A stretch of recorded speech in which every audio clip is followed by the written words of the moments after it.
Hey everybody, this video was requested by Sarah and May in our pre-calculus classes, and they wanted to see solutions for page 88, numbers 1 through 20 textbook problems. They wanted to see numbers 6, 9, 10, 19, and 20. So I'm going to do this. So without further ado, I hope you're all doing well, and here we go. An electronics company produces a car stereo for which the variable cost is $560 and the fixed costs are $24,000. The product sells for $99.50. Write the total cost C as a function of the number of units produced and sold, X. Write the profit P as a function of the number of units produced and sold, X. All right. Well, first let's work on the cost function. We'll write C for cost. So how much does this endeavor cost us? Well, the variable cost would means that there's something happening over and over. So that's $5.60.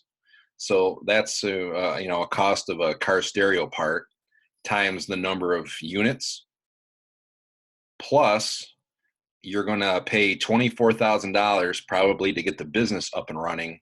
That's a one-time cost. So there's your cost function. The profit function, how much money you're going to make? Well, you're going to make money based on selling the product for $99.50. Obviously, you have to sell it for more than it costs you to make it. So you're going to make $99.50 to the good, but you're going to lose the $560. Actually, this would be $99.50x because that's how much you make for every unit of product, minus $5.60 is what it costs you to build each unit, minus that $24,000, which was a one-time fee. So now, if you do a little bit of arithmetic, $99.50x minus $560x is $93.90. Is that right? $93.90 x minus 24,000. All right, so in the final analysis, this is your cost function, and this is your profit function. Moving on to number 9, we have a function here, h of x equals 1/4 x to the 4th minus 2x squared. I use this on Desmos. I had Desmos graph it, desmos.com. If you don't know about it, you should. And this function, which is fourth power, quartic, it looks like a W essentially. So you have intervals of decreasing, open intervals, and you have increasing open intervals. Okay, so decreasing means that you have a negative slope or it's falling down. So you're decreasing starting here, which this goes on forever. So you're decreasing all the way until you get to -2. So you're decreasing from negative infinity, which is the extreme left of the graph. You're decreasing or falling down all the way until you hit an x value of -2. So that's one decreasing interval. Now we start to increase from here to here. We're going uphill. So that's from -2 to 0. So an increasing interval, open interval, is -2 to 0. From here, we begin to fall down again. So from 0 down to +2, we have another decreasing or falling down interval. And then from 2 all the way to infinity and beyond, we have another increasing interval. So there is your solution for number 9.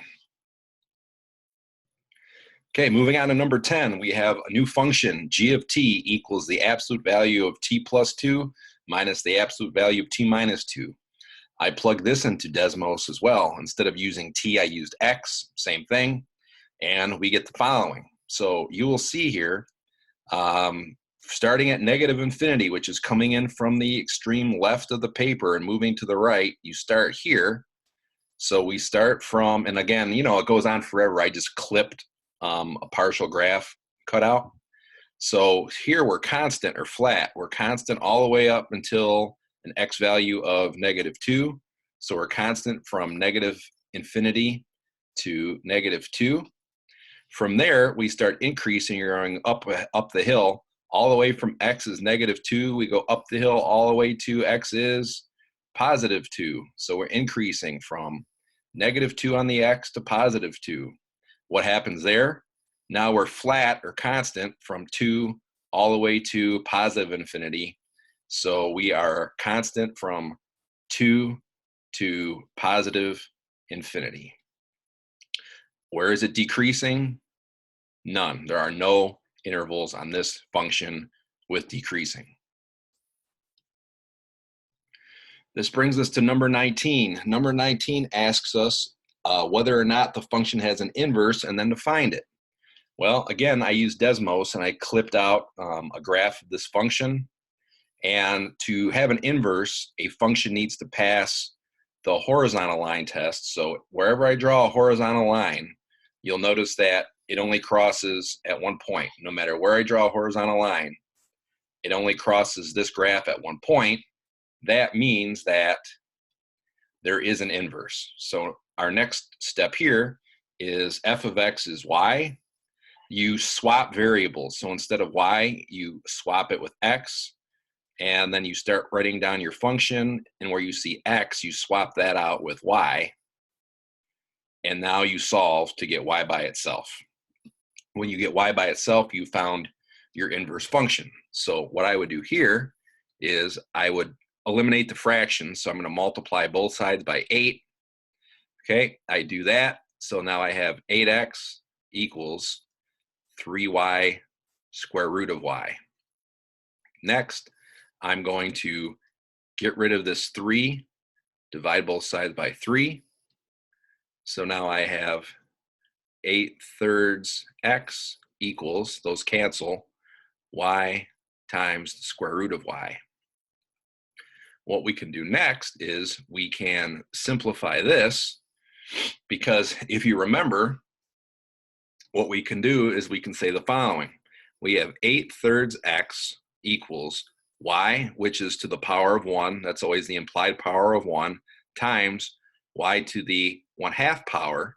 If you recall back the square root, this is the index. Square root implies an index of 2, and this is y to the first.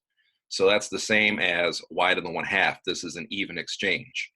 So if we keep it moving, we have 8/3 x equals y.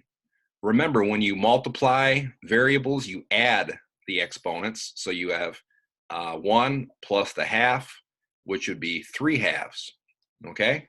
So now we have to get y by itself. We have to basically undo the 3/2 power. To undo the 3/2 power, you raise it to the reciprocal, which is 2/3. Whatever you do to one side, you do to the other side. All right? The good thing there is 2/3 times 3/2, power to a power, you multiply 3/2 times 2/3, that cancels. So you have y equals this, which is 8/3 x raised to the 2/3 power. Well, what does that look like? Keep in mind, the bottom number here is the index. So we have the third root of 8/3 x, that whole thing squared. All right, if you remember this from Algebra 1 and Algebra 2. So now I'm just going to expand that out. We have the cubed root of 8/3 squared is 64/9, and then also x squared. And that is it. Winner, winner, chicken dinner. Remember, you might be tempted to say, ooh-wee, I can take the square root of 64/9. Yeah, you can, but we're not working on a square root here. This is a cubed root, so we just leave it be. Come to think of it, the only thing more you could do here is you can take the third root of 64. So you could say the answer is the cube root of 64 is 4, because 4 times 4 times 4 is back to 64. Actually, you know what? You'd have to bring that out. Excuse me. So you would bring that out. So then you'd have 4 times the cube root of 1/9 x squared. You could have that. I think leaving it like this is pretty good. Your mileage might vary. And one final finer point here, I forgot, is that what you found here, you know, either in this form or in this form, you found the inverse, which would be f to the -1x equals. Okay, that is the notation for the inverse to differentiate it from your original function there. Okay, so it should be written like this, or you can write it like that. Okay, finally, this brings us to number 20, which is an application problem. You have a table here where they say this 9 refers to the year 2009, so this would be 2009, 2010, etc. And you have a population of subscribers to a cell phone plan in the millions.